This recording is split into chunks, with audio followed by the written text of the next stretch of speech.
Hello, welcome to Gaming with the G Show. I'm JR. I'm hosting this son of a bitch. I am here joined by some of the most badass motherfuckers that just watched this goddamn Microsoft press conference with me, and I'm going to introduce them. First off, we've got from the G Show, G1. What's up, motherfucker? Ha ha! Once again, I'm not hosting the damn show, and I'm okay with that. Nice. Next time you will. I'm also joined from the G Show as well. Man, we got a lot of people from the G Show. G73, what's up, motherfucker? Ray's lying. He's actually crying that he's not hosting it. Shut up! No one can see my tears. And also, we've got someone who is pretty cool. I don't know, I've said hi to him. But he's here. We're going to be friends. It is J-Rod. What's up, man? What's going on, people? All right, so we just got done watching, listening, masturbating to Microsoft's E3 press conference 2017. And I've got to say, personally, I was excited for things other than the games. A few games got me excited. My game didn't get announced. And I don't know if it ever will at this point, but we're going to start off with saying what our favorite announcements were from Microsoft's E3, and then we'll go on from there. So I'm going to start with you, J-Rod. What was your favorite announcement today? It's kind of a tough toss-up. Two favorite things that stuck out to me, not for nothing, was Code Vein from Bandai. That I'd seen a trailer for this like maybe 2 weeks ago, and then seeing it again, I'm like, this game really looks good. I like role-playing games, I'm big on them. And then Anthem, that last announcement right there with EA, man, that game looked crazy. You customize your mech, oh man, it was just all so much at the last moment. I'm like, yeah, and then you end like this, like such a hook. It hurts. Yeah, I watched the was it EA's press conference last night, and they kind of hinted towards what it was going to be, but they didn't unveil it because they were like, well, we're going to leave that up to Microsoft, and we're not going to do it, blah, blah, blah. So I thought it was pretty cool, but let's go over to G1. What was your favorite thing announced? I had a couple of things, but I think my favorite thing announced, because my game wasn't announced. We had a previous conversation before the conference happened. I wanted to see Halo 6. That's what I thought we were going to get. We didn't get it, but then all of a sudden, and a fucking jab out of nowhere, it just popped me in the mouth. Dragon Ball Z Fighters. Then I had to call my brother J-Rod. Oh, did you see this shit? And that right there got me. But I will also say Anthem. Anthem shocked the shit out of me. I was like, what is this? So I'm really intrigued with Anthem. But Dragon Ball Z Fighters, woo, buddy. Yeah, I got a little hyped with the Dragon Ball Z. The graphics, like I said, I was streaming it in 4K from my Xbox One S, so the graphics on it were great, and I was like, this looks fucking like really good. I'm not into Dragon Ball Z that much or fighting games, and I was sitting there like, yeah. Me and my wife were like, that looks fucking amazing. The artistic style with it, holy shit. Yeah. But all right, G73, what was your favorite announcement at Microsoft? So, since I've been, taking up pieces of it here and there because I've been out running errands all day, there was something yesterday that was shown. It was the co-op buddy cop game that's coming out. I think it's called, I don't know. Gosh, I don't remember anything, but I thought it was, something home, Almost Home or something like that. But, really, it hasn't really been anything that's been certainly announced straight up that's kind of caught my attention, because my games this year are Darksiders 3, God of War, and Far Cry. And so right when we were about to all get on for this, then they put out 2 other trailers for games. I don't know if they've been announced at the E3 yet, but Assassin's Creed Origins had a trailer, which I'm a big Assassin's Creed fan, so I'm excited for that. But also, one of my favorite franchises, Metro the Metro franchises by Deep Silver and stuff like that. I love those games a lot, and Metro Exodus was announced, but I haven't checked out that trailer yet. Woo! You're gonna love it. I want to save it to watch it on my TV in like the best quality that I can. But so I'm just stoked because it's one of my favorite franchises. But I'm really stoked for God of War, Far Cry 5, and Darksiders 3. Those are the ones I'm looking forward to. Which is funny, and of course The Last of Us 2 as well. Which is funny because none of those were introduced at Microsoft's press conference because The Last of Us and God of War Sony things that's going to happen tomorrow. But I guess what I could say is because what I wanted to go into is like I was looking forward to Xbox announcing the Xbox Scorpio, and I'm not very excited about it now. And I guess we can go into that later, and I'll explain why. But I was basically putting everything aside because I am console-less. I have no video game consoles. I am on a video game hiatus. That's what happens when you move. So I was like, all right, cool. Microsoft's like, we're going to announce this new Xbox, this, and that. And it's going to be something that's not going to kill your wallet. It's going to be something that's going to be awesome for players. Everyone's going to love it. And there are a few things that everybody are really disappointed about, and I'm very disappointed about. So that's all what I have to say for that, but we can go into those details when we get to them. So. Oh, believe me, we fucking will. So for me, watching all the games, I've always been excited about Sea of Thieves. I think it'll be fun, fuck around game with whoever gets it on my Xbox One with me, and but that wasn't the big announcement, and the announcement came out of left fucking field for me. I am a big backwards compatibility. I think like 95% of my library on the Xbox One is 360 games. I have an original Xbox with a fuck ton of original Xbox games. Out of left field, my wife and me were fucking nearly in tears. Out of fucking nowhere. Because I can't hook that Xbox up to the 4K TV. It freaks it out for some reason. Now I can play my original Xbox games on my Xbox One, and that is so fucking amazing because I want to play Morrowind upscaled to 4K. Let's go Crimson Skies, baby. I couldn't believe that announcement. I was like, what? Out of left fucking field, too, I was like, holy shit, no fucking way. No way. I want to play Hunter the Reckoning again. Dude, let's get back on Hunter the Reckoning again. Let's do it. But that game was fun. And then State of Decay 2 caught my eye. Last year I was really disappointed because it wasn't Left 4 Dead 3, and this year I was still disappointed because it wasn't Left 4 Dead 3. But it caught my eye. It looks really good. It's something I'll invest in. And the Scorpio, or Xbox One X, which we will get into.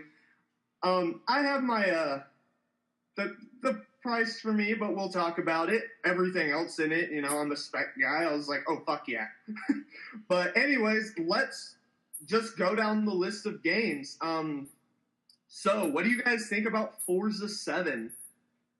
Let's start with you, G1. I'm gonna defer because I hate racing games, but I know who loves racing games, and that's my brother JR, aka J Rod. Yo, John, let them know because Forza, get the fuck out of here. Oh man, I was so when they're going through the desert, I'm like, what the hell is this? What is going on? And then I see a car, and I'm like, oh, this looks promising. I'm like, I think this is gonna be the new Forza. And then, oh man, when they brought the Porsche out and put it on the stage, and then Porsche 911, I'm sitting there like, oh my god, that 911 is Porsche. If I can only touch you. Seriously, I apologize for sitting there. Me and cars, right in the tailpipe. It'd be really exhausting, I'm telling you. You did. And even then, the video game is still going to be a big tease because you're not touching it. You're virtually playing with it. Yeah, I know, right? Oh, dude, I have to agree. I'm off and on a car guy. When I see a nice car, I'm like, yeah, that's a nice fucking car. Forza, watching it in that 4K stream, you know, they're supposedly playing it on the Xbox One X. I'm like, damn, that game looks fucking nice. The fucking weather effects, the little droplets of water all over the car from the rain. I was like, oh my God, gorgeous. Even the little cracks in the road, fucking gorgeous. That Porsche, beautiful fucking car, beautiful. Oh yeah. All right, so G73, anything with Forza you gotta say? Yeah, I'm with G1. I'm not into racing games, and I'm not into sports games either. But I have things to say about it. You know, I always feel like anytime there's a big old console release, or it seems like almost every year, there's like some sort of like racing game or something like that, and I feel like they're just there to kind of advertise the graphic engines of their systems. Like, this is what shows off like what the best they can do, and I will give it that. The Forza games, they look great, but then you get to like some other games, and it's like, well, how come this game doesn't look as good as Forza?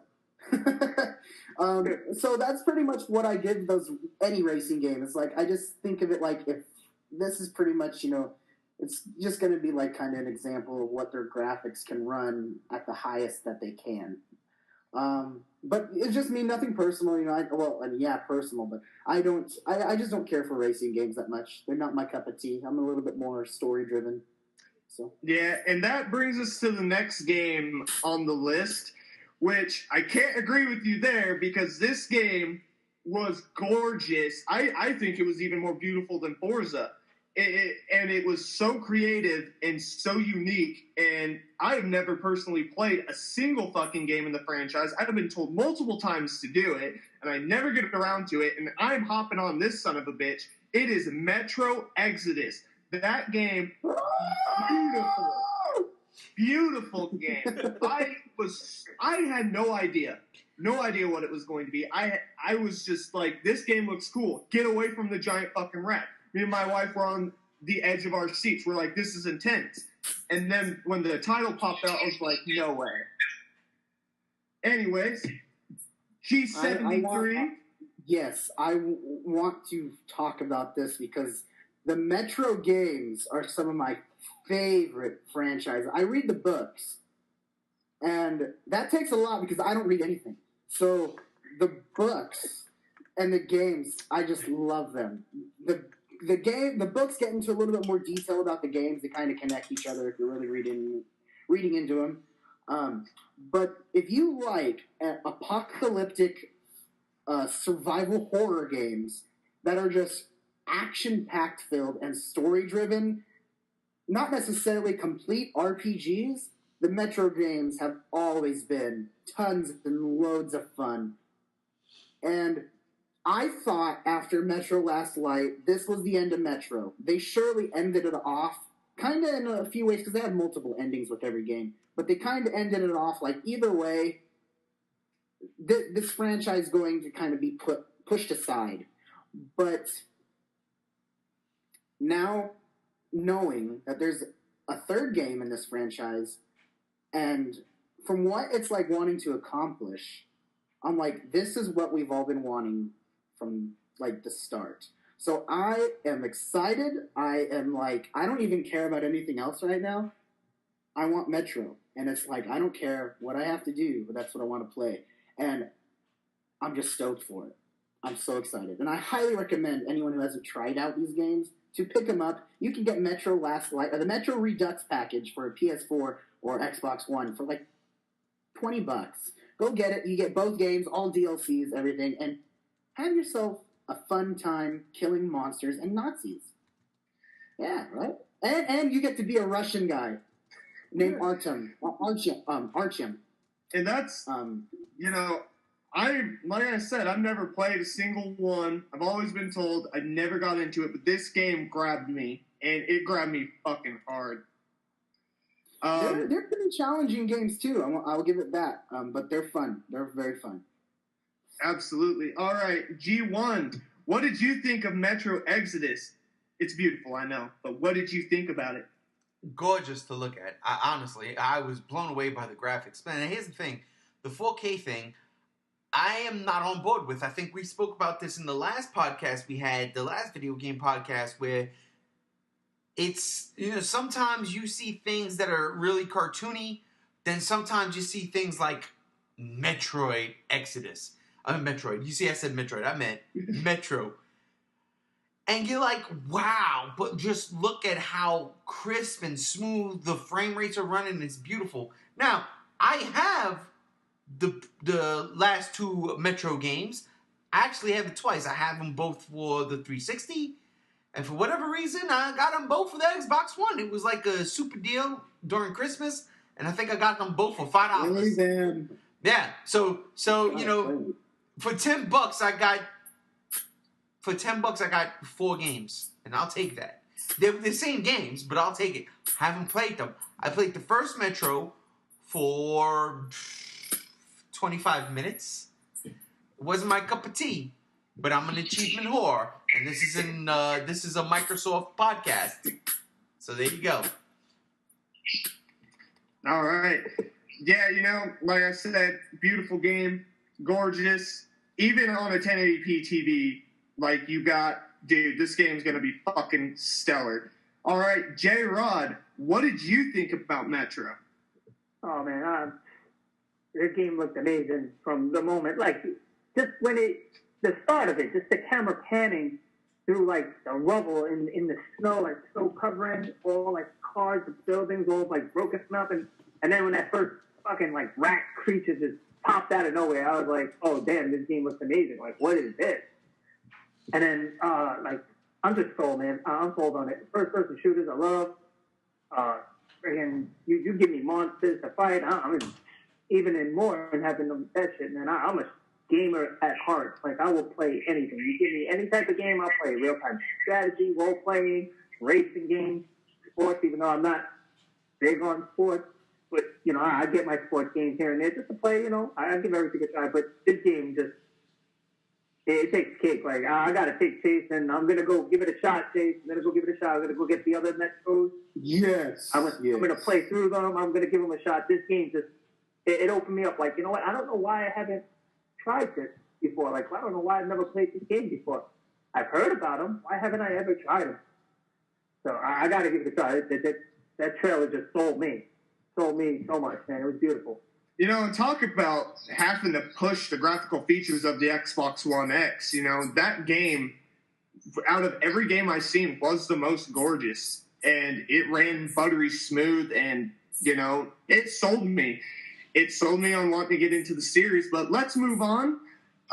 We'll touch on this real quick. It wasn't an Xbox One exclusive, but it was shown. I'm sure Ubisoft will talk more about it. Assassin's Creed Origins. This was announced or leaked a few days ago. Someone said something about it, and I was like, it's Assassin's Creed. I haven't liked Assassin's Creed since 4 because you were a fucking pirate and that shit was awesome. Well, the fact that it's taking place in Egypt and it looked fucking amazing. The voice actor for the main character, amazing voice acting there. The gameplay looked really good. And the setting, my wife and I both agreed. The setting for this Assassin's Creed is spot fucking on. They should have done it a long time ago, and now we're getting it, and it looks gorgeous.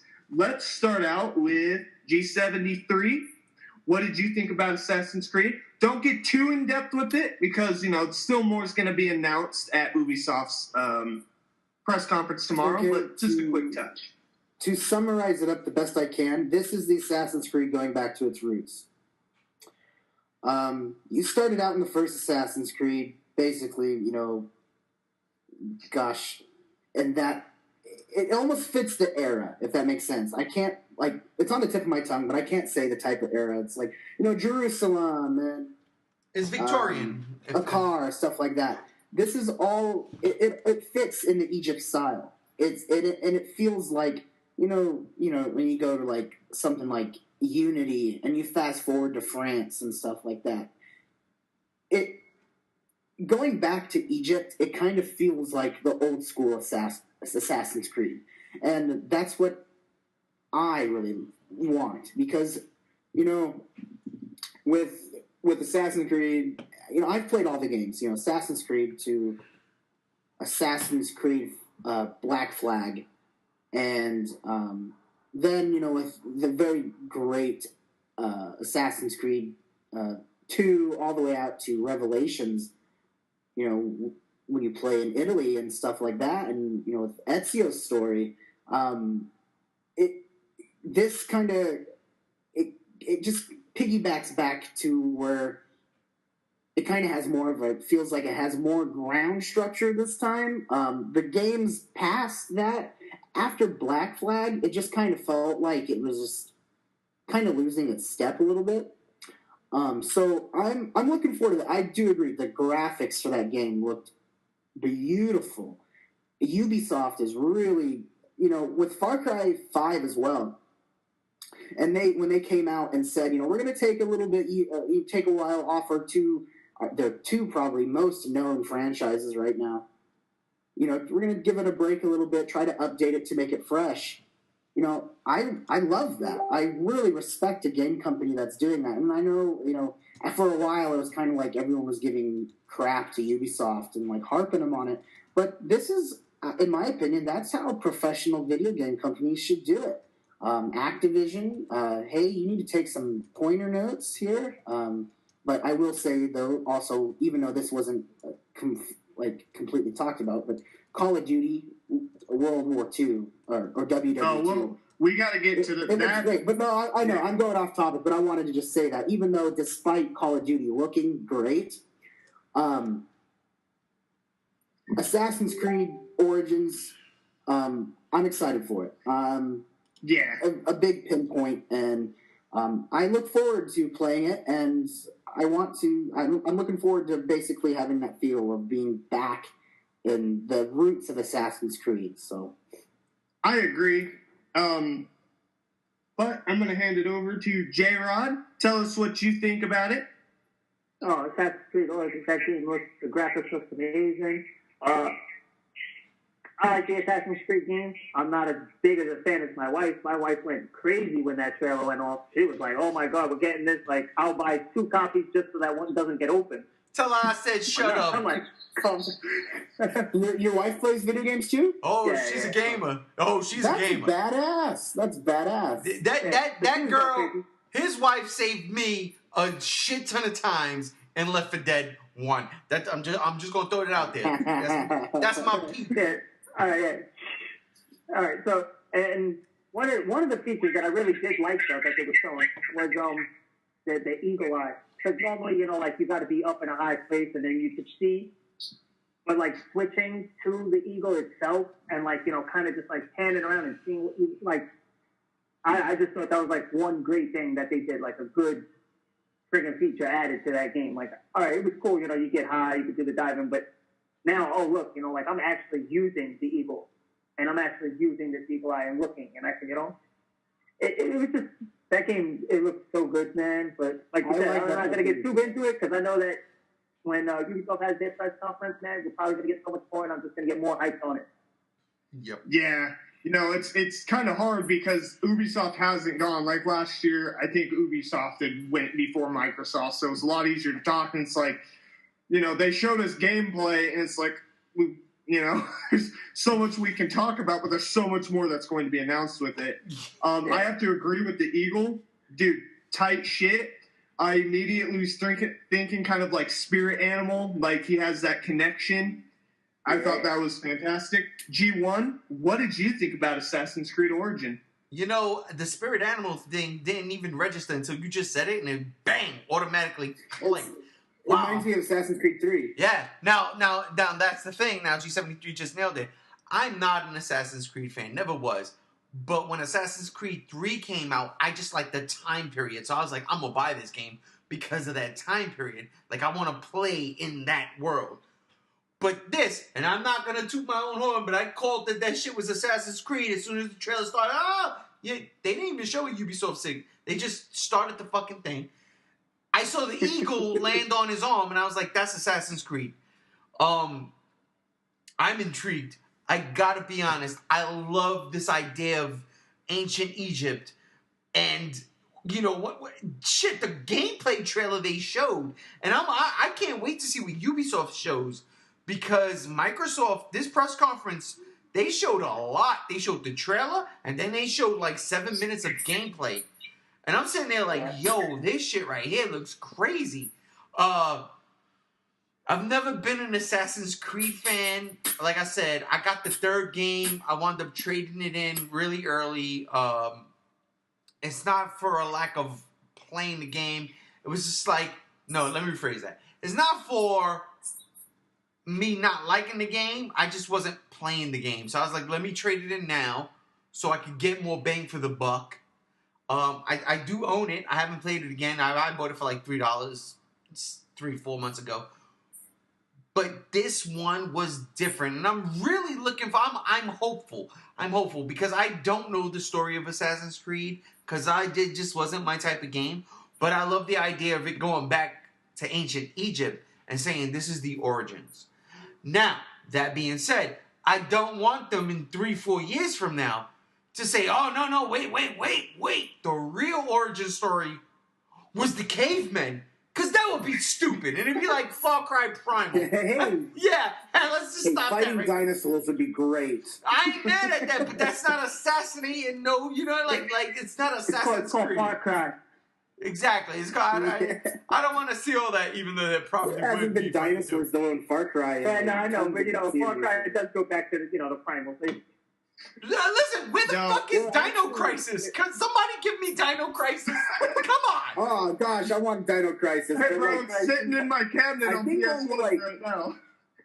I think Far Cry Instinct was the only one that actually had dinosaurs in it. Instinct or Primal? A long time ago. Look, Assassin's Creed, I have to agree, if they go back before Origins with some caveman fucking shit, no. Now, my thing with this is they're doing it. It looks good. Story looks solid. Voice actors solid. Gameplay looks solid. Let's see how good it can be. We'll find out more about it tomorrow. I think Ubisoft starts at like 2 o'clock-ish. We'll find out more then. Let's move on to, oh, God, a game I'm now excited about, but last year I fucking wasn't. Because I swear to God, they did it on purpose. You gotta make the game look like Left 4 Dead 3. You just have to. Get everyone excited. God. And then cut their fucking balls off because, fuck you. It is State of Decay 2. And let me just say, State of Decay 2, last year I didn't care about, this year I care about, but it's not Left 4 Dead 3. I'm gonna keep comparing it because they set it up both years in a row, just like Left 4 Dead was set up. So, State of Decay 2 looks solid, good survival zombie game, good-ish mechanics. We didn't get to see a whole lot of gameplay. It's still far off next year, which kind of pissed me off. Let's start with G1. What did you think about it?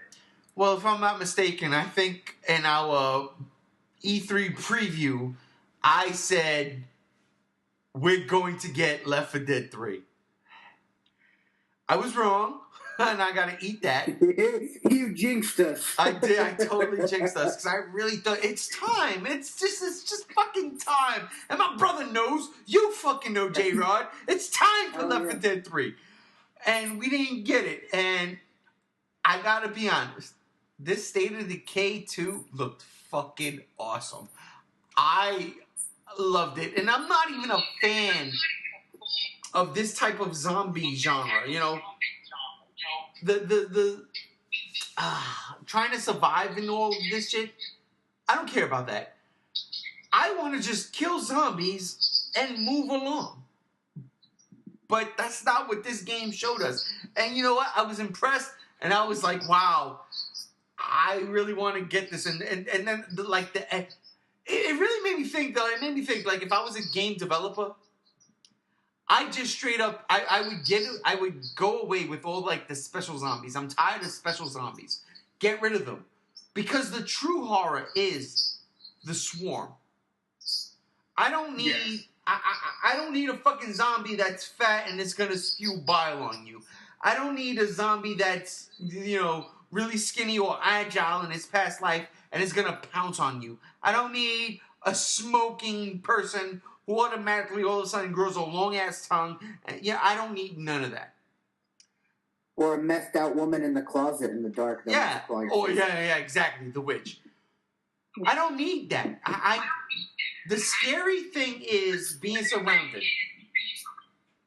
And if we ain't gonna get that in real life, we might as well get that in video games. And so while watching this trailer, I fucking loved it. I loved everything they showed, but then they started showing the special zombies. And as much as I wanted Left 4 Dead 3, including special zombies, I don't think State of Decay should have followed that route. Now, I didn't play the first one. I played a free trial, so I only had like 48 hours with it. And I'm sure there were special zombies in there. But State of Decay feels like such a title that you do not need a special zombie. The zombies themselves are the scary part. Being surrounded by it is the scary part. Now, I've been playing Dead Rising 3. I've been playing Dead Rising franchise, I should say, for the past month. And, it's a wacky game. I want, if there was such a thing as a zombie outbreak, I want a game to focus on that. This is where something like The Last of Us excels at, because it's like, yeah, they're not super zombies. They're just these fucking things. I don't want super zombies in my zombie games, and I like what I saw with State of Decay 2. But then there was a couple of super zombies I was like, yeah, we could deal without that. Yeah, I gotta agree. Actually, a few of those zombies, even the fat one, I was kind of like, you're ripping off Left 4 Dead a little bit, State of Decay. Yep. It's all right. Just change it a little bit. It's fine. Well, wait. Let me ask you a question. You played the first one? I have not played a single State of Decay game. All right, so then this is where it might become difficult here, because I haven't played a State of Decay game, so I don't know if those them super zombies were a part of the first one. But like something like Left 4 Dead, yeah, we got your smokers, your boomers, your help me out, John, hunters, and the witches, right? We got them, and then we got them in the part 2. But we also got like the spitter, the fucking guy that jumped on you, the jockey. Thank you. I got you, bro. Yes, you do. And the charger, which I still ain't get that damn achievement. Don't forget the charger. That's right. But that's my whole What about thing. the tank? Wasn't there the tank? Well, that was the part one as well, though. That just came. Like the Witch too. That motherfucker should be just the boss. We just call him the boss. That's the boss battle. Yeah. But that's my whole thing. It's like, for Left 4 Dead, that game kind of established all that. For something like this game, we don't... Right, State of Decay. It's like it's copying a formula. If they would have just stuck with normal zombies and give you the horror aspect of if 100 of these things surrounded you, you're fucked. That, for me personally, would make a great zombie game. I don't need a Left 4 Dead. We already had that. I don't need special zombies. We already got that. The surrounding of this one particular thing, without the exquisite extremities of, like, let's say, the Dead Rising series, where with a butter knife, you can kill 100 zombies. Take that away? No. Now it becomes a real, legit survival horror game.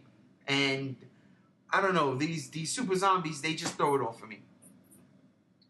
Yeah, I gotta agree, but yeah, we'll see how it goes, Like I said, I haven't played one. I guess I'll try this one. I'll see if I can get first one cheap. All right, J-Ron, what did you think about State of Decay 2? State of Decay 2, I was loving it. I love zombie games, man. I'm big on them. As G1 could tell you, man, we played Left 4 Dead, but I'm kind of sitting in the same boat with him with special zombies. Like, as the trailer was going on, like right in the beginning, you see one crawling. I'm like, oh look, it's a hunter. Yeah. Then you see the spitter was a girl in Left 4 Dead, but there was a guy. He was like, his head was hanging back, and he was like, you see like blood coming in his mouth. I'm like, that's a spitter. Yep. You see the dude that's kind of skinny with the bare belly. I'm like, look, that's a boomer. Yeah. Like, you got all the special zombies right here. Like, I don't need special zombies, man. Like, the game kind of it kind of had a little bit of a feel like watching the trailer. I'm like, hey, like this could be like, how like kind of a Walking Dead into a game, but like, all right, look, they're held up in a house, they're trying to survive. We have to make a living here. Like, oh, everything's fenced out. It's outside. Us got to watch out what's outside. But like the zombies, man. You only need the zombies. You really don't need to make those special zombies. You don't need nothing, crazy. You just have the hordes coming at you, and that enough is what should keep you going in the game. That game looks really good. I just, like G1 said, man, you could leave out those special zombies, and that game would still be good to me. All right, you have them. We'll see how it plays into it. But, I mean, without them, it probably still would have been good. It's just those little nicks that you might not need. But we'll see how it goes. You never know. It might work out and be, like, a really good game. Shit. There's so much, man. My mind's just, like, going everywhere on this game. Yeah. Well, let's move on to G73. What'd you think about it? There are so many zombie games, it seems like, that are coming out this year. It's kind of like State of Decay was almost the most underwhelming one out of all of them. I didn't play the first one either because of the same reason. I would rather play Left 4 Dead or Dying Light. But I just didn't care for it. It just seemed like a generic game. And I don't want to be like the one that's going with the crowd here, but it just looked like a Left 4 Dead knockoff. I feel like out of this year, if there's any zombie games that I want to be playing, it will be The Last of Us 2 or that new game, Days Gone or something like that, I think is what it's called. Yeah. Man, we ain't at that press conference yet. That's tomorrow. We'll get there.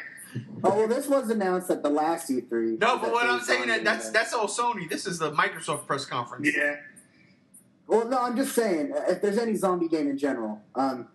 But other than that, I mean, for the sake of a Microsoft zombie game, if they end up showing something for Dying Light 2, but I think that was Ubisoft, but anyways, I just didn't care for it. I mean, I'm just, again, too, also, it's like those Dead Island games and stuff.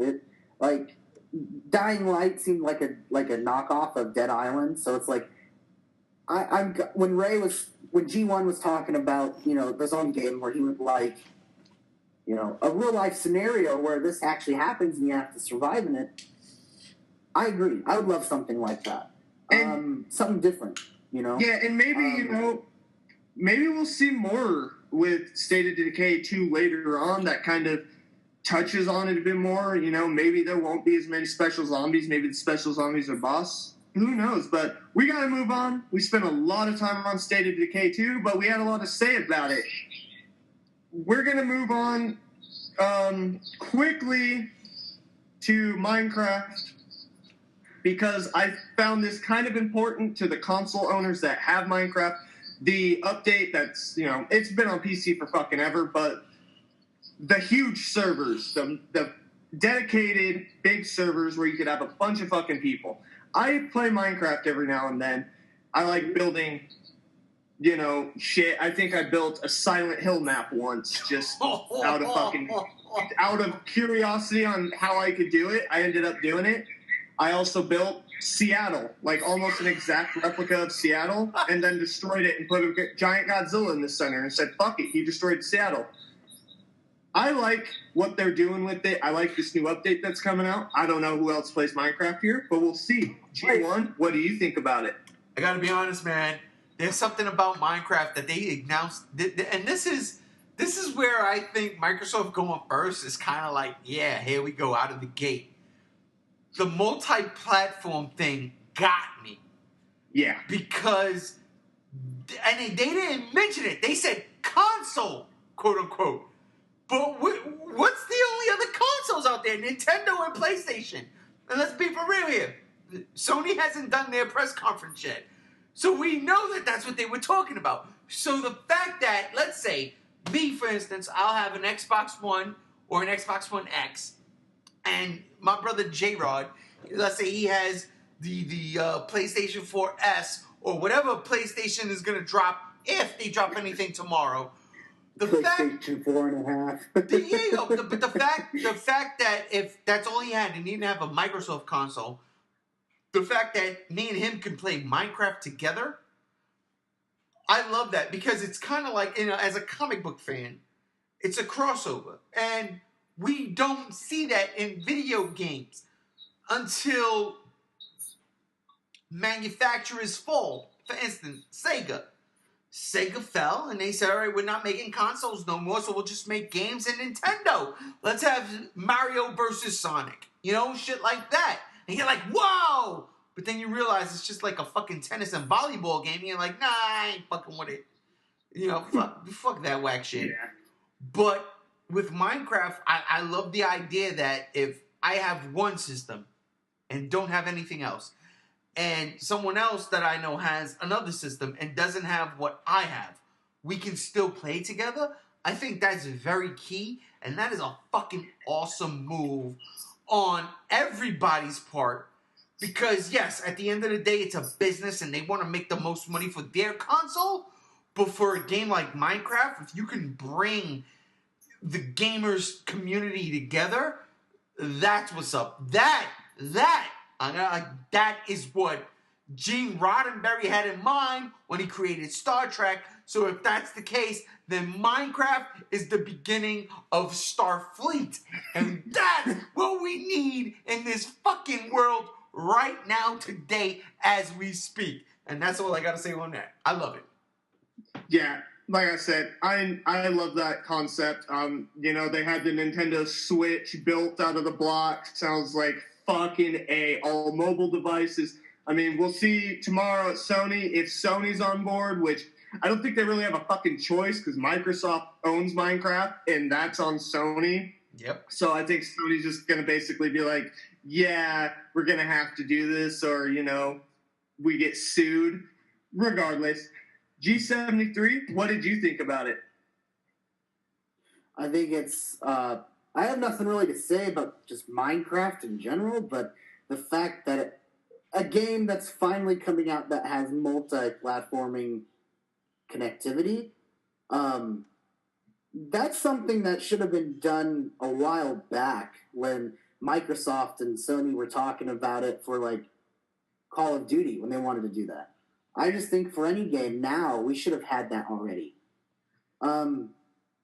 And that excites me just for the fact because if Minecraft does it, and it's going to be hopefully successful, that's just going to open the doors for other gaming, other franchises, and then Sony and Microsoft and other franchises are going to be more open to doing that with cross servers. And with that hope, you got it in several ways. Let's say I'm a big PlayStation fan, and then my buddy down the street, he's an Xbox fan, but yet we both have the same game, but we want to play with each other. That's gold in there, because now we don't have to fight over which console's better. I mean, there's still going to be the little bit of a console war there, because of people that think, oh, PlayStation's better, Xbox is better. But it's not going to be as much when you're playing the same game. No one's going to really care as much anymore. Right. So I love that. That right there. That makes me question, though. Does that mean the era of console exclusives are going to change now? Like, is it going to happen where PlayStation and Xbox kind of have multi server exclusive titles? It kind of makes me open the door. Like, is that going to happen where if I'm on Xbox, do I get to eventually play God of War on my Xbox and join my buddy with PlayStation? I don't think... I mean, like a title like God of War, maybe not, but... I think the exclusives are excluded. It just makes me wonder, like, is the future of exclusives going to be changed a little bit? I don't think so. I don't think exclusives are going to change.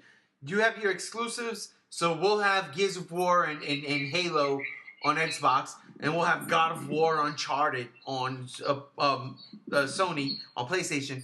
Those will never, ever, ever, ever connect unless Minecraft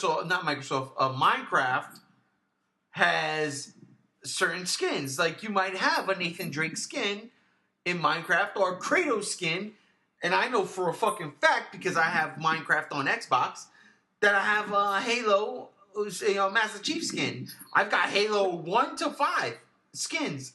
I've got Gears of War skins. I've got Left 4 Dead skins. Like, I play as Bill whenever I play in Minecraft. My daughter hates it. But I'm like, I don't care. Bill's alive. Fuck what Left 4 Dead 2 told you. Bill's still alive. He runs around Minecraft building fucking things and excavating sites and shit like that. I don't think... I mean, like that... That's different because it's all in fun and it's all in jest. But as far as like cross-platform, being able to play God of War or Gears of War on PS4 or Xbox One, Pro or X, whatever you want to call it, that's never going to happen. I mean, the future we'll see exclusives, no way. Third party, maybe. The bridge... It's coming closer, you know. The gap is getting smaller and smaller, and I mean, in the long run, we'll see. Rocket League, I believe Rocket League actually passed it to where you could play across console. Before you move on, though, I think it would be really cool though, just to add on to this, like if they would start making it where like if they can do cross servers like that, it would be cool if I could be in a party playing a different game, but still be able to talk to my friend who's playing another different game on his PlayStation. And I can be on my Xbox doing that back and forth. I thought that would be pretty cool. Maybe one day, but J-Rod, what do you got to say about this Minecraft thing before we move on? Oh, Minecraft, man. My son is a big Minecraft. I have Minecraft for every system in my house, going from my Wii, my PS4, my Vita, my Xbox 360, the Xbox One. It's on everything in the house. And we just build. We'll build in his room. We'll go in my room. We'll go on the PS4. We'll build there. Minecraft's crazy. The multi-platform is insane. I think that was the greatest announcement they could have done. You know, you're talking Windows, mobile devices, cross-platform. I mean, Sony isn't on board yet. So far, all they announced was the Nintendo Switch and Xbox One are the only platforms that are actually doing it at the moment. You know, on board. But I really can't see Sony backing out of something like this. I mean, it's Minecraft. It's everywhere. It's not like it's something to like take an exclusive game to make it like, oh my God, this is it. Like, you got to be better. No. It's Minecraft, man. This is for fun. Like, you should be able to allow anyone to play their mobile, their computer. If I may jump in real quick, I agree with him. I think Microsoft said, you know what? We're going to take... And yeah, they announced the Nintendo Switch, but from my personal opinion, I don't think Nintendo is at the league Microsoft and Sony is at right now. So I think Microsoft gave Sony this leeway and said, you know what? We're not even going to announce it. You're going to announce it at your press conference and say... You know what? And we're going to join up with Microsoft to play this also. That's how I think, because what J-Rod's saying right there, that's how I think that's going to tumble down. Because Nintendo doesn't give a shit, and you can see it in its gaming. It's like, yeah, we don't give a fuck what they're doing. We're doing our own thing. So if like Microsoft wants to come out and say, yeah, we're also going to be down with the Switch, Nintendo's like, yeah, that's fine. We're also down with Sony, but we're not going to introduce that yet. Because Sony still didn't go. So I think, personally, I feel Microsoft said, you know what? We're not going to announce that. Let Sony announce it and say, yes, we are in cahoots with Microsoft. And we already know Microsoft's in cahoots with Nintendo. So then it's all together. And it's just this one game. And if we're going to bridge the gap through one game, let it be Minecraft. Absolutely. Also, wait, before you move on, though, also, I'm not... The announcement of like the way they enhance like the visuals, man. I actually was loving those visuals. That the enhancements were dope. I gotta agree. those plants and stuff look crazy. I'm like, oh, it's more realistic. Like, you didn't break away from the Minecraft feel of everything. It's still blocks and, stuff like that. But just like the enhancement, that little visual just gives you that extra, that's nice. And then, with Xbox putting it out on the Xbox One X, like, you really just get that nice picture through it. I bet, JR, I mean, you said you were watching it in 4K. Oh, yeah. No, it was gorgeous, and it's something that I will end up, because like I said, I have Minecraft. If I get the Xbox One X, I'm going to play Minecraft on it, and I'm going to have those great visuals. Watching it in 4K, fucking beautiful. We got to move on. Real quick with this next game, and I mean snap of a finger real quick, because there's still a lot we got to get through. Dragon Ball Z Fighter Z. I like the visuals. I think it'll be cool. I don't like fighting games, but I'm sure you guys will enjoy it. J-Rod, what'd you think about Dragon Ball? Oh, I was in heaven. I love fighting games, man. Street Fighters, we're King of Fighters, man, Guilty Gears. Marvel vs. Capcom 2. I am. It's them. Oh, shut up, Marvel vs. Capcom 2. You can't take me 3. Man, like, it's there, man. And then you put this out, and then they were announcing like 3 versus 3 team battles and stuff. I'm like, yeah, this game is gonna be dope. I love the animation in it. It's just dope. Like, my brother called me right away. G1 called me right away when that shit came. Once it finished, man, we talking. He's like, oh, I hope they get the Japanese voice actors in there. I'm like, yo, that would be crazy, man. That game's gonna be dope, man. We both got a little excited on that one. All right, G1, I hear you. I'm going. That's the game that stole the fucking show for me, because it wasn't no Halo 6. It wasn't no fucking Gears of War 5. It was this one. This one stole the fucking show for me. And granted, I'm sure this might go multi-platform, but because I saw it here first, and I'm an achievement haul, I'm going to buy it for the Xbox. Dude, listen, I'm a Dragon Ball fucking mark. I loved it. Now, again, I owned Budokai 1, and that was it. But I have a couple of Dragon Ball Z fighting games on the PlayStation, the original PlayStation. This game, this 2D fucking monster of fucking game, like, it gave me everything I wanted out of my Dragon Ball saga. But it seemed like it focused on Dragon Ball Z, and it went from 3D to 2D. This was my Marvel vs. Capcom 2 for Dragon Ball games. So, yes, no, I'm on board. My only fucking concern is we get an option for language, because I'm a Japanese Dragon Ball mark. I love it more than the American dubbed. I ain't mad at the American dub, but I'd rather hear Goku sound like a high-pitched old woman. That's just me. I want to hear Kame. Give it to me, son of a bitch. This game is getting bored. I'm buying it fucking. And it's funny because, I mean, you heard it in the fucking trailer. You heard that Japanese in there. I was like, shit. I was like, this sounds weird for American. I'm like, no, that's the Japanese. Maybe that's how they sound in the Japanese. I don't know. Yeah, it is. Well, and I love it. I love all of it. And my brother could say, he knows. He knows. I'm a fucking Japanese Dragon Ball Z mark. Like, anything Japanese Dragon Ball, I'm in. This is why the, Dragon Ball Xenoverse 2, there was a free download for it. I got it, and I was like, wait a minute, it's all in English. Delete. I couldn't do it. I could no. Give me the original voice actors and let me go from there. I cannot wait for this game.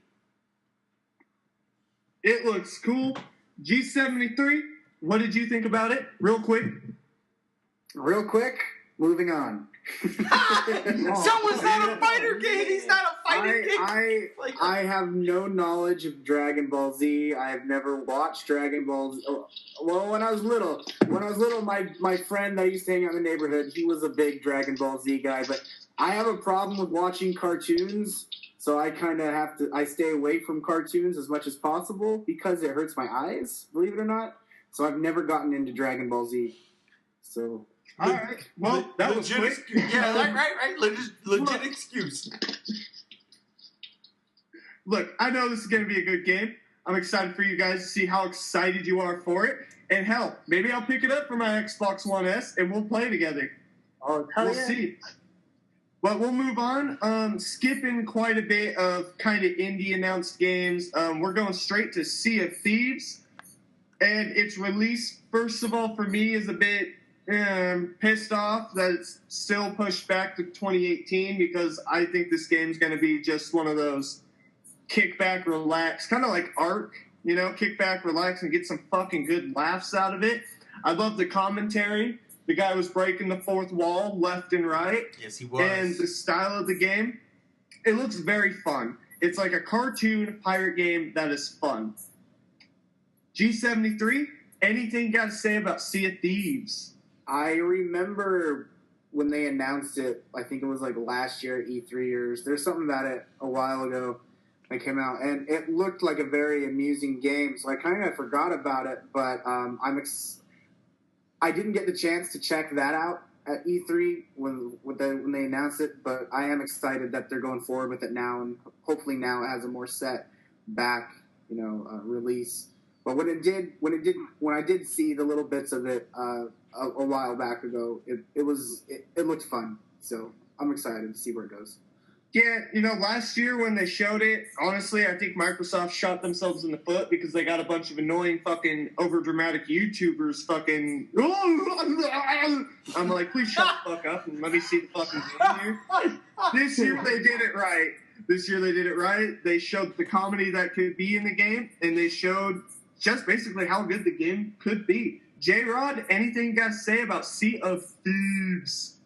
And the game looks really good. It's funny. Like you said, man, I was going to point it out too, man. Like, the commentary on it, man, breaking the fourth wall a couple times. I was sitting there, I was cracking up. I'm like, you showed the fun that this game could have.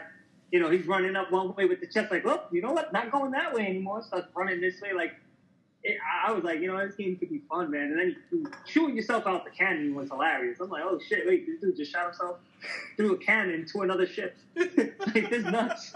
It looks like it could be a really fun game and entertaining. Like, I'd give it a shot, man. The game looked good. Oh, yeah, totally. And one thing I thought was hilarious, when he gets on the enemy ship and kills everyone on it and he goes to swim to his ship, and then he's like, it's kind of going away really fast. He turns on the fucking shark gets him. I cracked up. He's like, yeah, don't be me. Guys. That was the funniest shit. G1, anything on Sea of Thieves? The Disney canceled their Infinity line, right? And that's what this reminded me of. This was they canceled their Infinity line. This is their Pirates of the Caribbean, and I just saw Captain Jack Sparrow on the Xbox 360. And that's all I got to say about that. I would love an RPG Pirates of the Caribbean game now that you That's all I got. That's what it reminded. I was like, this is Pirates of the Caribbean. This is part 6. Why? What am I watching? What? It's zany. And at the very end of it, I was like, I came up with my pirate name, Captain Cannonballs. If you know what I mean. Oh, man. All right, let's move on. Look, Sea of Thieves looks good. It's going to be a fucking rootin' tootin' good time. Let's move on. Crackdown 3. Uh-oh. I've never played a Crackdown game. Terry Crews came out. That was fucking hilarious. The game looks dope. Destructible environment. I'm digging it. No one's really done it except Red Faction Guerrilla and the Battlefield series. I'm glad to see that it's getting some recognition. I love destructible environments. G1, Crackdown 3. J-Rod, it's all your fault. That's all I got to say. Oh, man. You're making a third one because J-Rod was the only one that bought the second one? No, because he made me play this shit. He made me play it. I'm not a fan of Crackdown. I'm not. He made me play it, and I still wasn't a fan, so we stopped. We weren't even like 10% of the first fucking mission. And I was like, nah, this is all you. So this is all his And I fault. did the first two. Yeah, exactly. All right, J-Rod, what did you think of Crackdown 3? I was excited for it, man. Like, I loved it, bro. I got the first two. I just loved like in the earlier ones and the first ones, man, where you as you upgrade, like as you do things, like you jump in, you get more experience, so you can jump higher. Same thing with driving. The more you drive in your car, just like, you get in a sports car, in the beginning, it's like nothing special. So at the end, this thing just turns into like the craziest sports car in the world. Like, I love the Crackdown games. I love the destructible environments. It's just something different. It's, it's fun, but it's different. Like, you got the Grand Theft Auto on Crackdown, basically. I don't know, man. I like it. It's a fun game. I enjoy the hell out of it. Yeah, and play it looks crazy as fuck. Like, the destructible environment, the way they describe it, I was like, damn, dude. Like, it's cartoony destructible environment, not super serious like Battlefield, but it's still something that I want in more games, is a destructible environment. And I think we're now at that point where, at least on the Xbox One X, we have the technology now to make it happen. A lot of work goes into destructible environments. A lot of work. All right. G73, what did you think about Crackhead Down 3? It looks exactly like the second Crackdown. Thank you. The problem I have with the Crackdown games is that they just feel like they don't have very much progression in them. And I'm just not a fan of the Crackdown games. I mean, but I'm sure for the biggest Crackdown fan we have, J-Rod here, I'm sure he's just ecstatic for it, and I'm glad that they continued the franchise for their only player. So that's very nice of them. All right, so not a lot of crap. In all honesty, I would rather play the Saint Rose games instead. Yeah, I agree with him. If I want a Grand Theft Auto parody, I'm probably playing Saint Row. Yeah, I haven't played a Crackhead Down 3, but I don't know. We'll see if I'll give it a shot. It'll be interesting to play a Crackhead and be down for the third time. Look, I'm not stopping this goddamn joke until it's read into the fucking ground. Noodles! All right, we're going to move on to... We're going to do this really quickly because I'm sure not everything's been announced on it. Middle-earth Shadow of War. And I'm going to be honest with you guys. I fucking hated the other one. What the fuck was it called? Shadow of Mordor. Yes. I despise that goddamn game. I am a huge Lord of the Rings and Hobbits fan. I love Middle-earth, but goddamn did it just fucking piss me off. The story was horse shit. The ending was horse shit. The gameplay was horse shit. The graphics were good. It focused way too much on what this game is focusing on, and that is, build an orc army. Again. Attack Sauron. Again. Take Middle-earth. Or Mordor. Whatever. Again. And I fucking despise that. I might give it a shot. J-Rod, what do you think of Shadow of War? I was ecstatic for it, man. I'm real excited. On the other hand, I actually really liked Shadows of Mordor. I like the gameplay. The switching in betweens, friggin' the hack and slash, you get big groups fighting, trying to parry you off. I enjoyed the game. Now, the storylines, I didn't really follow too deep into the storyline, only because I hated The Lord of the Rings. Thank you! Those movies were the worst movies ever to me. Yes! The Lord of the Rings, man. Long. I remember seeing the first one, and the dude was dying, towards the end. He was like, my lord, my king. And I'm sitting in the theater like, my God, just die. Fucking end the movie, bro. I can't. I can vouch for that. I can vouch for that. I was there with him. I'm not knocking. I mean, I know there's people that love the Lord of the Ring movies. Me, I see them as the Lord of the Rings. I didn't like them at all. I was like, whatever. I watched the first one in the theaters. The next two, I'm like, I'll watch them when they come on DVD. Maybe I'll watch them when they go on Channel 5. It's not that important. The game, when they get streamed on TBS. Right, when they the game, I wasn't following storyline, man. I was just playing it for the game. The graphics and stuff, so I enjoyed it. So seeing this one, I'm enjoying it too. But hearing from you how you're a big fan of movies and storylines and stuff, so I kind of understand where you're coming from. But I don't really worry about none of that. I'm just looking at the graphics, and I like the graphics, and I like the gameplay. Yeah, I understand. You know, a lot of people don't like Lord of the Rings, and you guys are wrong. Look, man, a lot of people hate the Hobbit movies, and I'm like, you guys are wrong. They're actually good. I love the fucking Hobbit movies more than I love the original 3. Hey, they're fucking good. Yeah, boy, give it away. Oof. Look, I'm gonna say about the Middle Earth Shadow of whatever the fuck series they're doing, like I did the Elder Scrolls Online to the Elder Scrolls lore. It's there. It doesn't have to exist, and I'm not going to fucking acknowledge that it exists. All right, so I'm going to go to G73. What do you think of Shadow of War? I bought Shadow of Mordor, and I couldn't play past 10 minutes of it, so I sealed it back up and got me a fair exchange at GameStop and got me Alien Isolation. Good. A way better game. With that being said, I'm not really looking forward to Shadow of War because of my fear of it being exactly the same as the first one. But it does look a lot better with it having a more larger RPG. I just didn't like of the repetitive gameplay which Shadow of Mordor had. Repetitive gameplay doesn't sit well with me, which is kind of funny because the games like Darksiders and stuff, it's almost the same stuff when you get further into the game, except at least the difference is there are different characters you are fighting, so it's not completely repetitive.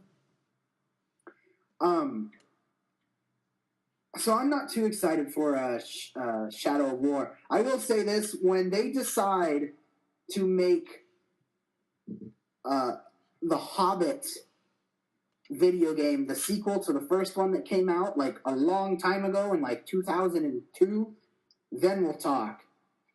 But for then, and I'm a fan of Lord of the Rings. I love the Hobbit movies. But these two games just kind of they just bore me.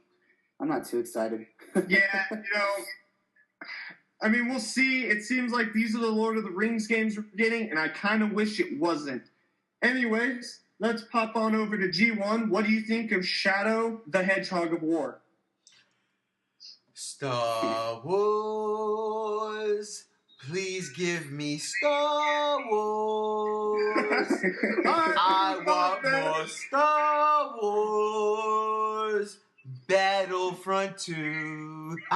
No, listen, I'm sorry I had to throw that out there. I have a lovely singing voice. But I just wanted to say, like Chase G73 said, man, I have the first game. I played 10 minutes of it. I didn't stop playing it because I disliked it. I stopped playing it because there was other things I could get more achievements early in, and I'm an achievement whore. So I just put it to the side, and I said, I'm going to come back to it, and we'll get it going.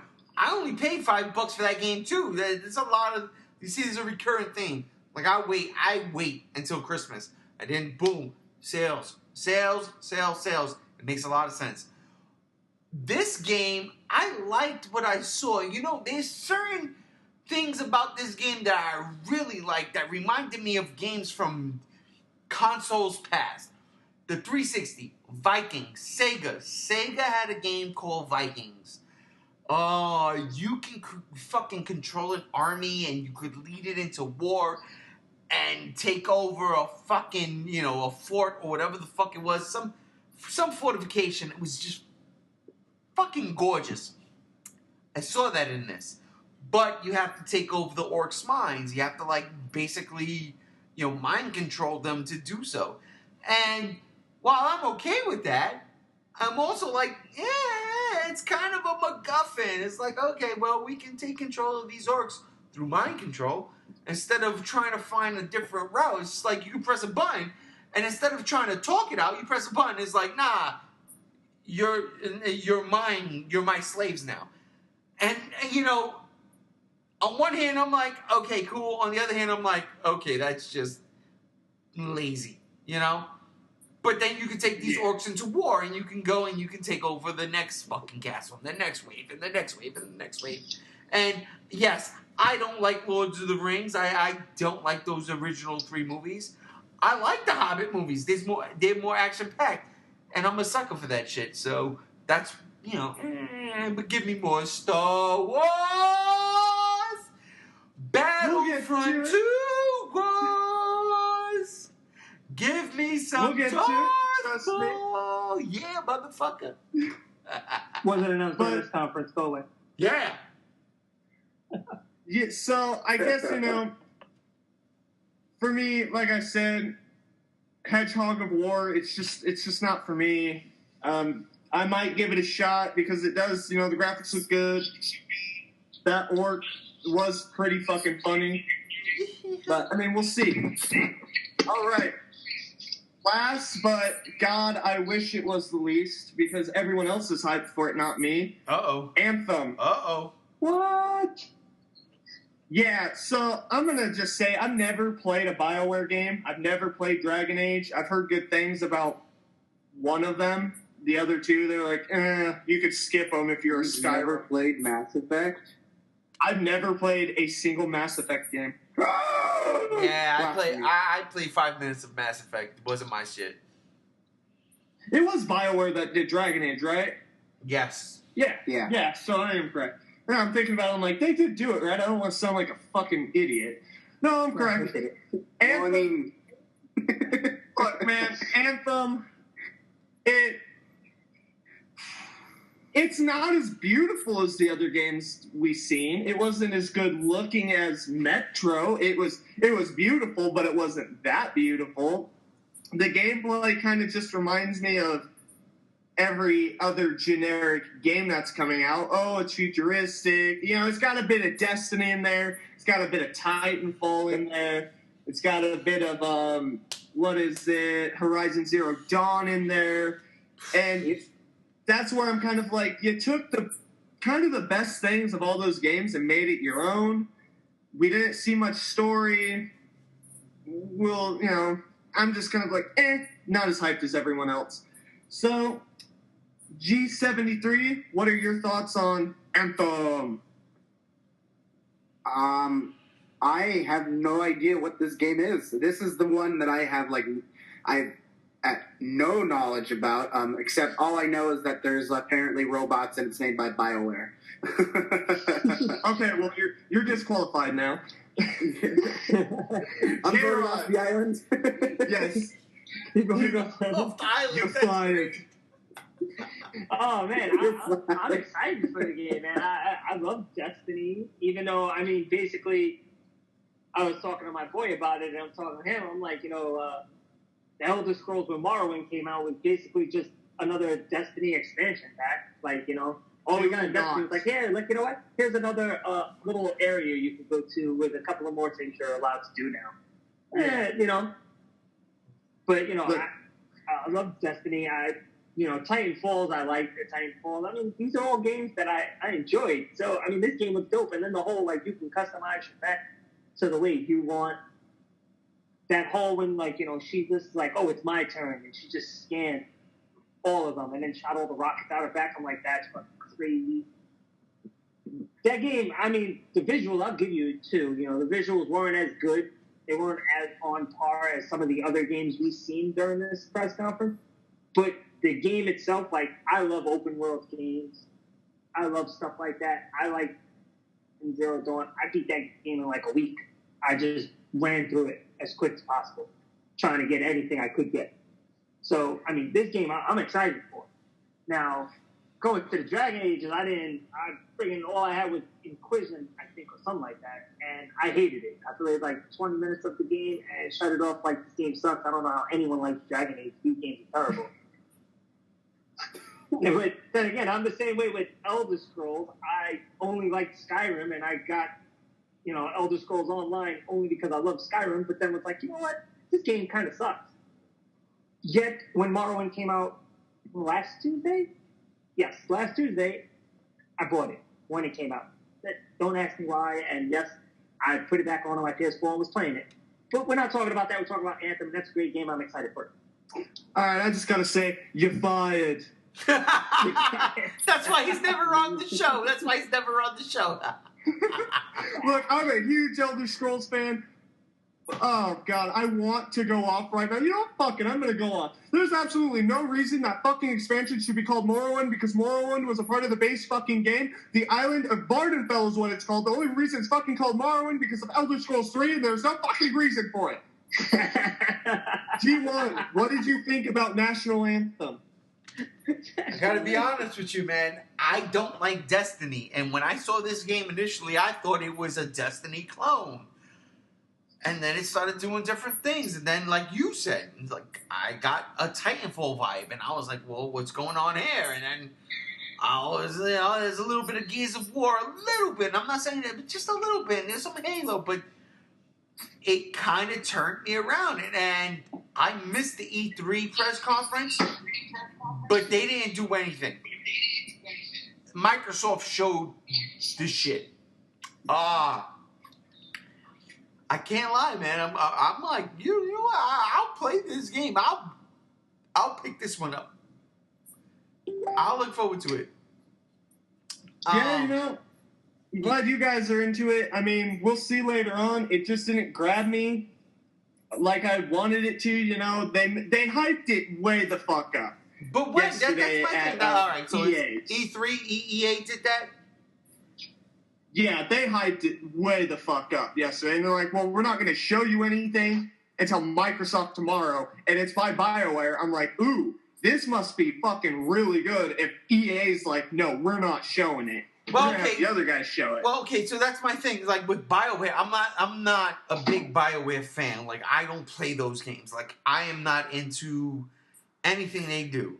What do? They do Fallout and Mass Effect. No, Bethesda does. Bethesda, yeah, Bethesda's tonight. My bad. But You're right. Bethesda's amazing. Bethesda does Fallout, right? So, all right. BioWare does Mass Effect and what else? And Dragon Age, right? I could care less about both of those games. I could care less about both of those games. But like, there was something more. Like this was more action oriented. And again, I'm a simple man with simple wants. I just want to see shit blow up. That's why I was like, where's Halo 6? Give me fucking Halo 6. Where the fuck? And then the press conference ended, and then IGN comes back on, and I'm like, wait, where's Halo 6? I was mad. But I will say, Anthem actually got me a little hyped. I was like, yo, I'd fuck with this game. I'd straight up. I'd buy it. I'd fuck with this game.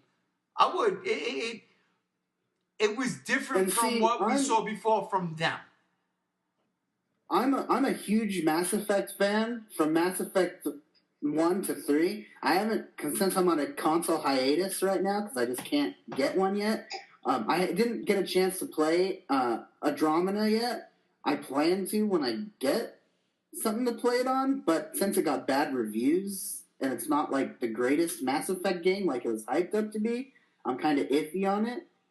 But Mass Effect 1 to 3, those games were just so awesome. The story of them are just so amazing. Sure, there are, you know, the last two were like RPG oriented. Well, actually, the first one was. The second one and the third one kind of had a weaker RPG element, but the stories to those games were just amazing.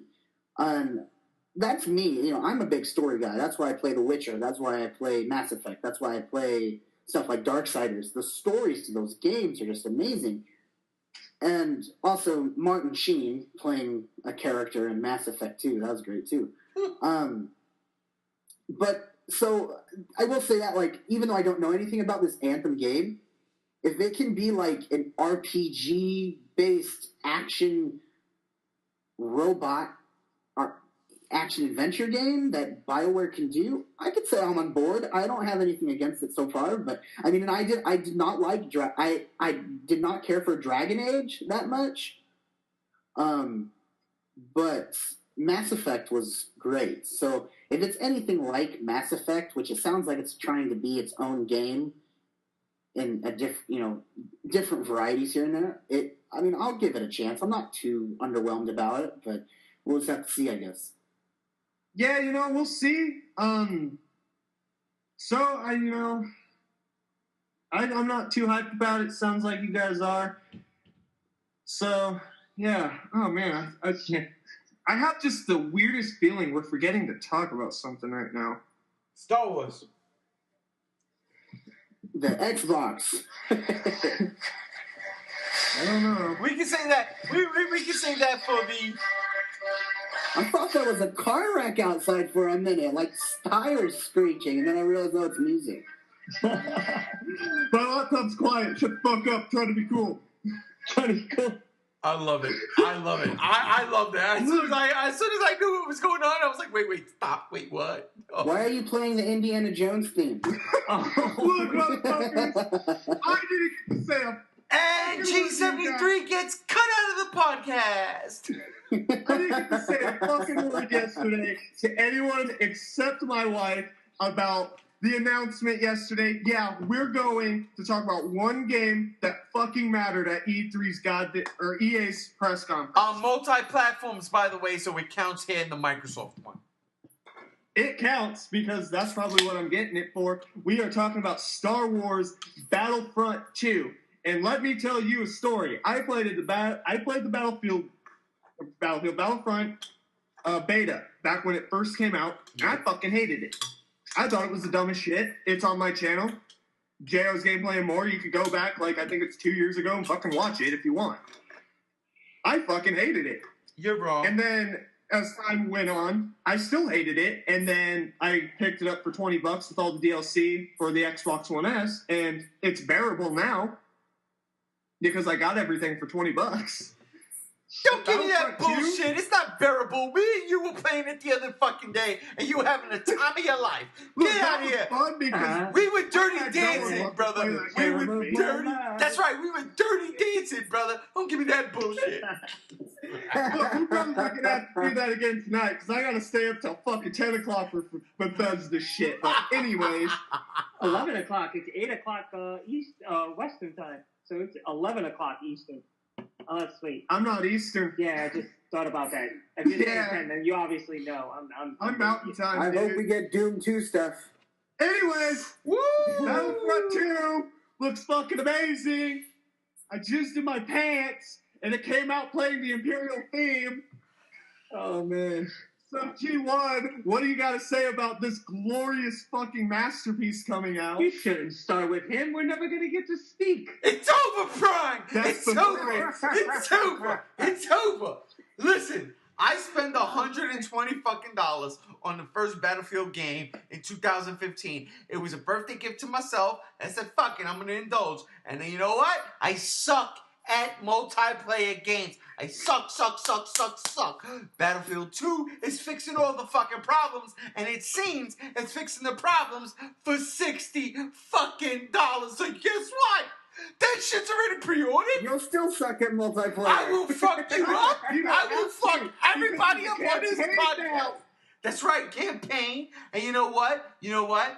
Because there's some, we got to remember, all right, it's E3 and all that shit, and it's fine. But Disney owns Lucasfilms. They own Star Wars. Maybe they're holding out for their D23 convention that they do themselves about 2 weeks before Comic-Con. So we're going to get in July. Maybe they're going to say, hey, check it out. And as far as video games go, we're also doing blah, blah, blah, blah, blah, blah, blah with Battlefield 2, which blah, blah, blah, blah, blah, blah, blah, blah, blah means Conquest, Galactic Conquest, which is an original staple of the first Battlefront 2. And I listen, look, me and JR, we played what we played yesterday, right? Saturday night, me and you. Hey, did we play yesterday? Yeah, it was Saturday night, right? We me or no? Yeah, I think so, yeah. Hey, Ramunda. Hey, G1. You know, I have a phone, an Xbox, and invitations waiting still. Thanks. Hey, guess what I we're bought- doing tonight? We're playing that shit. You also got two I kids. bought the game. He has got two kids who drive you crazy, and I know that for a fact because they're my niece and my nephew. But anyhow, Dude, I was playing Elder Scroll all night. I was waiting. we played it, and all I'm saying is, if you were to give me in Battlefront 2 access to every game mode you have, multiplayer, but as a single player thing, not a campaign, but as a single player, just go up against the AI. I am totally. I'd pay $120 again, and that's the thing because the DLC is supposed to be free now. Give me it all. I am fucking super stoked. Right, I'm ready for this. I'm ready for it. I'm ready. Yeah, because I've got my love for Star Wars back. Fuck, all the clothes I bought so far have been fucking Darth Vader, this Stormtrooper, that. I'm wearing a Star Wars shirt right now. I'm wearing. Oh, dude, same right here. But yeah, this game looks dope. The multiplayer gameplay that was shown looked dope, even though my shit kept freezing and I kept getting pissed, and I sat there and blamed IGN, which it was IGN because GameSpot knows how to fucking run their shit good. Anyway, Hashtag E3 GameSpot. G73, what do you think of Battle Hump 2? Well, at least the space battles are included with this one this time. But he's not supposed to be on a podcast no more. Kick him out.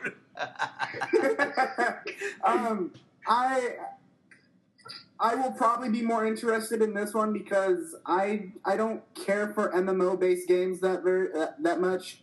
I'm kind of antisocial when it comes to stuff like that. I don't want some guy from like France trying to run in front of me all the time when I'm playing. That's why I don't play Destiny or like Overwatch or anything like that.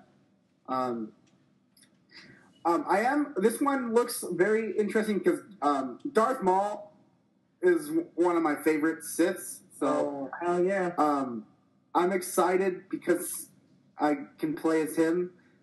But other than that, in all honesty, I'm kind of like, all right, EA, let's push out this Star Wars game so we can get back to doing Dead Space games like you said you were wanting to do after Star Wars is up. So they said after like this Star Wars game, they were going to go back and start thinking about doing a next Dead Space. So that's where I'm kind of at. But keeping on track of Star Wars, I mean, I'm looking forward to it. Sure, it's not a Republic Commando 2 sequel, but it's something to look forward to. But I'm just like, as long as it's better than the first Battlefield, I wouldn't say the first, but the last one that came out. I'm on board with it. So. You're fired. How dare you say anything good about Dead Space? Oh, are you a Dead Space Nazi? I fucking hate Dead Space. But let's move on because Dead Space sucks. J-Rod? I'm super stoked for this. Super stoked. I love they added a campaign to it. I like, the space battles are added. I love the fact that DLC is going to be free now, even though, let's be honest, I paid $20 and got the whole thing, the Ultimate Collection. Fuck all of you. I paid 120 fucking bucks for the whole goddamn thing. You fuckers are paying $20 and $10. Fuck all of y'all. That's all I'm saying. But yeah, I'm super excited about this one. I'm a big Star Wars fan. I only held out on Battlefront because I knew that Big G didn't like multiplayer games. And I'm like, I'm not going to get it because I'm probably never going to play. And then it was like, oh, $20, you get all the DLC. So I'm like, oh, pretty cool. You know what? I'll pick it up. And I think I've only played it with him once. He really did. Like I said, I ain't doing shit. Anyone want to play Battlefront with me tonight and tell Bethesda I'm up for it? But we got to move on. Because we have one more thing to talk about that I completely forgot about. And it is the console that was announced today. Because, how the fuck are we going to play Battlefront 2 if we don't have a console? Last but not least, in any sense of the motherfucking word, least. Now, I've got the specs of this big motherfucker right here. The Xbox One X. Ooh, not the Scorpio. Not the Scorpio. No, that would have been a cool title. It should have stuck, but Xbox One X is better than Xbox One. Yeah. but I like it. You know, it's like Exilian or Monster X. Marcus Response. Yeah, Monster X.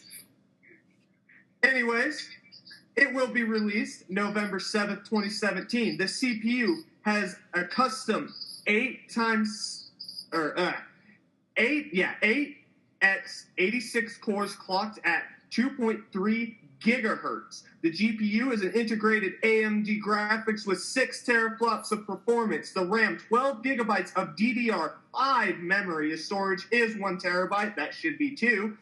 It's very small. It weighs about 8.4 pounds. The color is black, and it has an optical 4K UHD HDR Blu-ray drive. It does support 4K, no fucking shit. And guess what? It supports HDR, no shit. Now, the price for this is a huge controversy, and I was super excited and had no hope after they announced it. Yes, I understand. You nailed it. You nailed it, though. I understand the $500 price point for this console. I completely understand, but it is not competitive to the PS4 Pro. Yes, this will mop the fucking floor twice with the PS4 Pro. It'll fucking ass rape it any given day of the week, but you have to stay competitive with it. The fact that the PS4 Pro is still $100 cheaper, it's just like when the PS4 came out and the Xbox One came out, and it was, same price difference. I do not agree with that price point. They should have made it at least $450. $450, that stays competitive.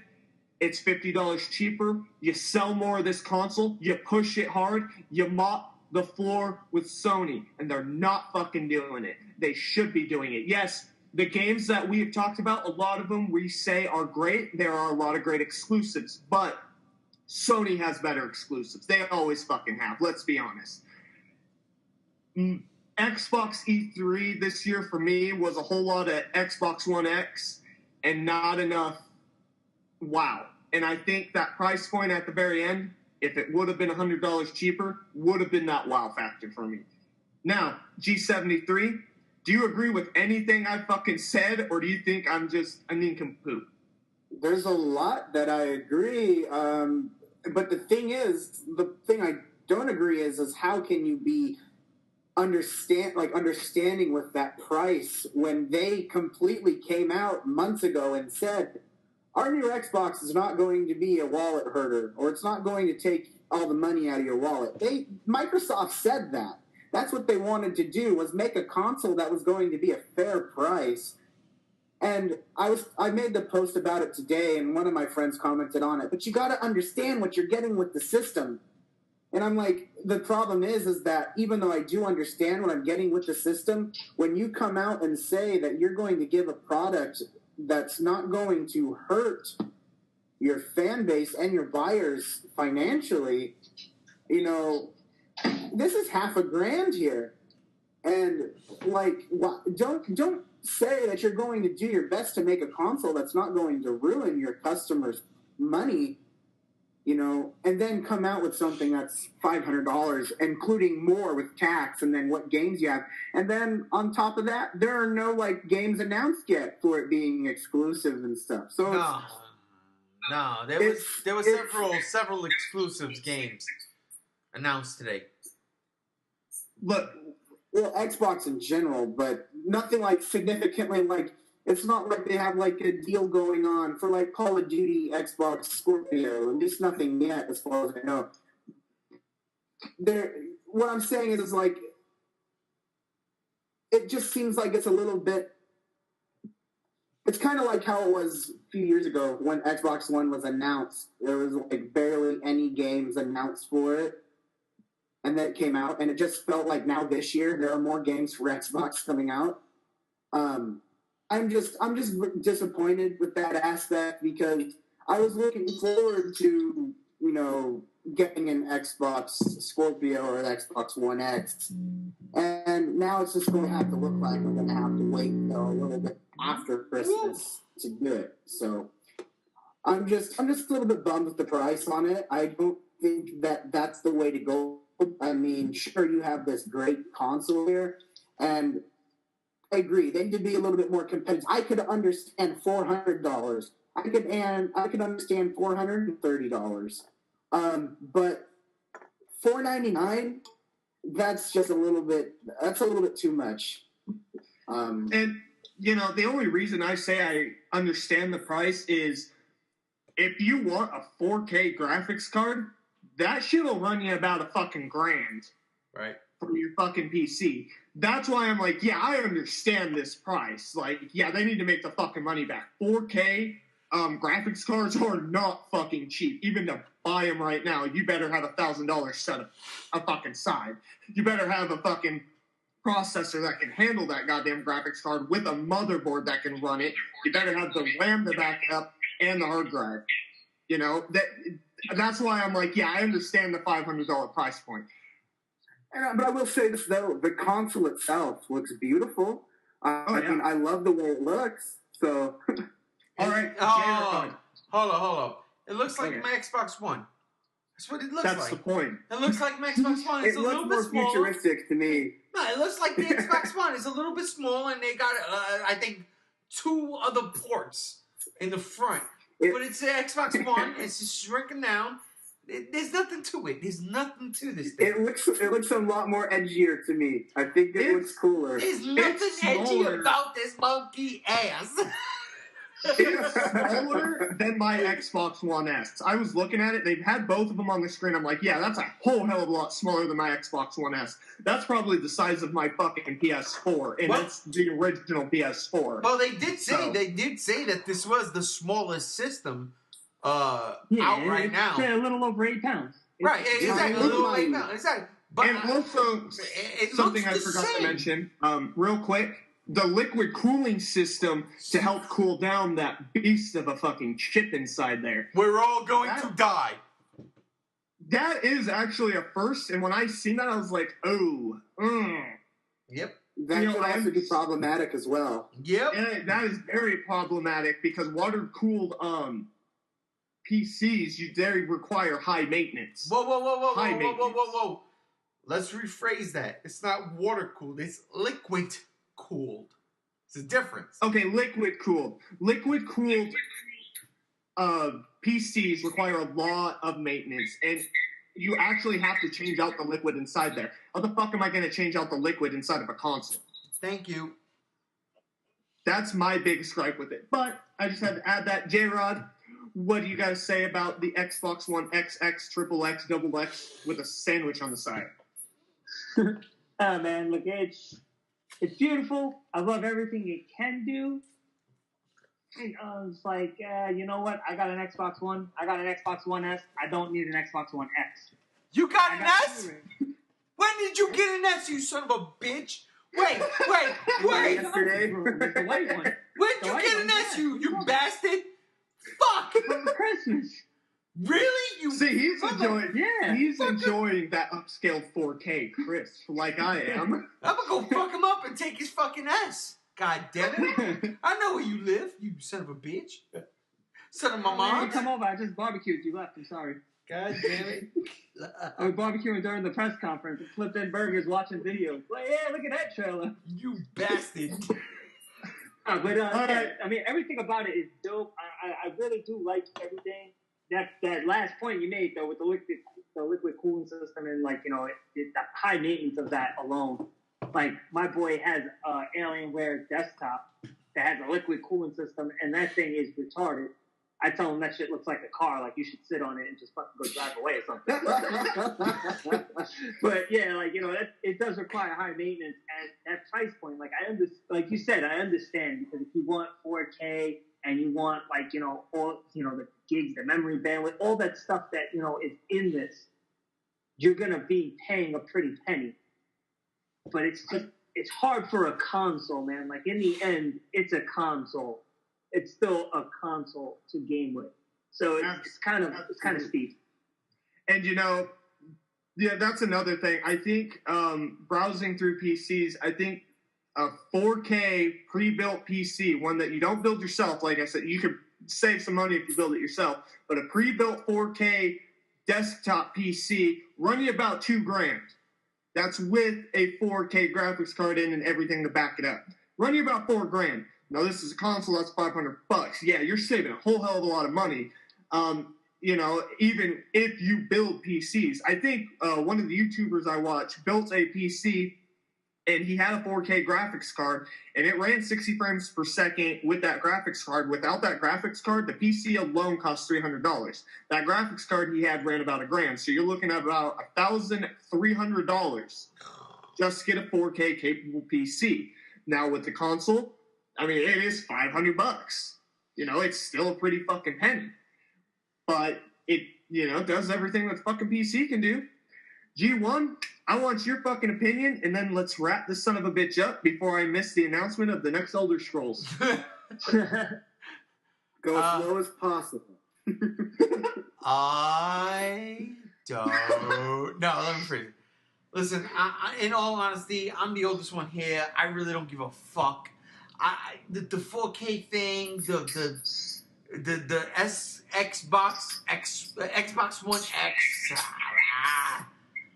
It doesn't matter to me. I mean, because they said everything that you're going to get with this system, you could get with your Xbox One.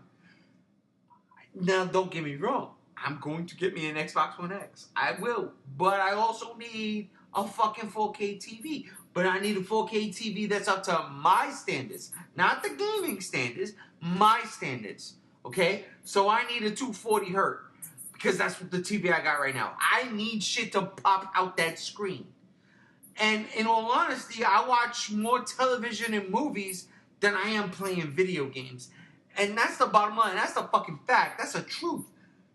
So if I'm sitting there with my wife, I want to be able to appreciate what I'm seeing on the screen. So if the 4K is going to deliver on that aspect, and then also on my gaming aspect, then sure, fine, let's go. But my fucking 240 hertz TV right now does exactly what it needs to do when I watch movies, television, and play video games. There's nothing wrong with that shit. It works. And that Xbox One X, it's gorgeous. But I'm not a spec guy. I'm not a spec guy, and I don't give a fuck. Because everything he said, he also said was going to be available on the Xbox One. And if that's the case, I'm going to just get into that. What? If they gave free TVs along with the Xbox, that would be pretty cool. No, in that case, yes. But it also depends on the TVs they're giving out. Listen, I take nothing away from people who bought Vizio. But if they're giving me Vizios, nah, I'm okay. I think I want to try to get a Samsung. Sony's a PS4 and shit, but I'm just not, I don't care about the specs. Everything we saw today in E3, as far as this 4K quote-unquote thing is concerned, doesn't blow me away. My thing with E3 is, graphically, how realistic can we make this look? Now, we got a lot of cartoonish shit in 4K, and that's great.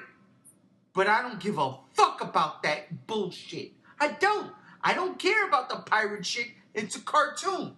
I'm not going to watch a cartoon in 4K. Why? Because why not? It's a fucking cartoon. And in all honesty, even in 4K, they're trying to push it back. It's all about branding, and they're trying to sell you some shit that you really don't fucking need. I am anticipating what Sony does tomorrow. And I'm not taking nothing away from Microsoft. I think they got a fucking legit, solid press conference today. They focused on their 4K shit, and they focused on the games that are coming out for it. But we don't know nothing about what Sony's doing. We know that they got a PS4S. That's it. It's all about the games now. It's all about the games. It's all about God of War. There's a ton of fucking games Sony has to promote to steal this back from Microsoft. Whether they do it or not, we'll find out tomorrow. I don't know. All I'm saying is I am not 100% enthused with 4K television. That's not saying I ain't buying one for Christmas. And that's not saying I ain't buying an X1 an Xbox One X for Christmas, because yeah, that's gonna fucking happen. I'm getting it regardless. But I don't see the difference. Well, that was something, but I can't fire your ass, so. Look, yeah, it seems like, with the Xbox XXX porno spoof box, it's a very powerful boner machine, definitely. It'll penetrate you in ways that you'll never understand. Oh, and the Xbox One X is a pretty good system itself. No, in all seriousness, look, Microsoft's E3, pretty good. It was probably the best E3 from Microsoft I've seen in a while. A lot of indie shit, a lot of shit I'm not interested in. I was excited for the Xbox XXX porno box, and it delivered. And I love what they're talking about spec-wise, and I can't wait to see more games down the line that work better with the 4K that's built in. I took a bet with my wife also, I should throw this in here, that it'd be called the Xbox 4K, because it would have made sense, because it's the fourth Xbox to be released, and it's, 4K. I thought that would have been a cool name, Xbox 4K. It would have been cool. But instead, they went from a zodiac sign to an alphabet letter. Yeah. And, it sounds too much like a porno thing, the Xbox One X. Too much X's. It's only one. It's only one. Regardless, this was fun. I'm glad that you guys joined, even though I'm hosting and I joined. But anyway, thank you, G73, for joining. Yeah, no problem. I mean, I guess it's kind of have to look at it, either way. I may have to save up a couple of dollars until November without eating, but hey, I'm going to get skinnier doing it, so. Thank you so much for joining. That's the price I got mine. It came with Minecraft. You see? That's the price I got mine. It came with Minecraft. Yeah, exactly. Yeah. Hey, Rod, I'd like to thank you. Nice to meet you as well. This was fun. Glad to have your input on stuff, and glad you know your shit. Oh man, I'm a gamer. When it comes to games, I play, I game, I love it. Not for nothing, I just want to throw this out there. I know it's an IP game, it wasn't that special, but that cups that they showed in that old truth, not for nothing, the first thing that came to my mind was, I wish that Nintendo would drop an original Bubble Bobble. Just fucking upgrade Bubble Bobble, like enhance Bubble Bobble. Give me back Bubble Bobble, man. Yo, somebody fire him. Somebody fire him. Get him out of here. That's it. I take back everything I said. You're fired. You're fired. No, man. It's been fun. Thank you for joining. And G1, my brother, thank you so much for being a part of this. And thank you for knowing your shit. Listen, man, I pay attention. That's all I got to say. I pay attention. But you know what? Thank you for hosting. And honestly, man, this was a good one. This was a really good one. And I want to thank everybody else that was on the panel today, because you know what? You fuckers, y'all know your shit. And Alex, we're looking at you, brother. He said he would fucking be back for this, too. He fucking said he would. I thought he would be. I mean, it's all right. You know what? We had a nice preview. We did a nice Xbox. Listen, we're going to do another one. We're going to do another one. Who hosted? That's to be determined. We'll do the whole fucking thing after E3's done. But this is fun. I've had a fucking blast. Yeah, I've had a blast, too. I work tomorrow, so we can't do Sony's. I don't know when Sony comes on, though. 6:00 p.m. tomorrow. Nah, I'm closing. I'm full work till 12:30 midnight. All right, well, this has been nice. This has been fun.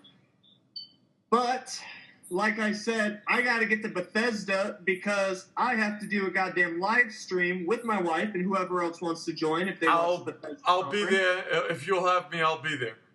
All right, yeah, dude. Because I want to see what Bethesda brings. And in my personal opinion, it's been every year since Bethesda's been there. They steal the fucking show when it comes to the game companies that are there. EA and Ubisoft. Bethesda steals it every time because they've got good games. They back their good games, and they're good games. And they're not a shitty company like EA and Ubisoft. They're pretty fucking good. They're pretty solid. And their shit's always a surprise. And I hope tonight I am fucking surprised by Elder Scrolls 6. But that is a podcast for another time. I'd like to thank you guys for joining us on the G Show, Gaming with the G Show. My name is JR, and we are the fuck out of here. Bye. Later.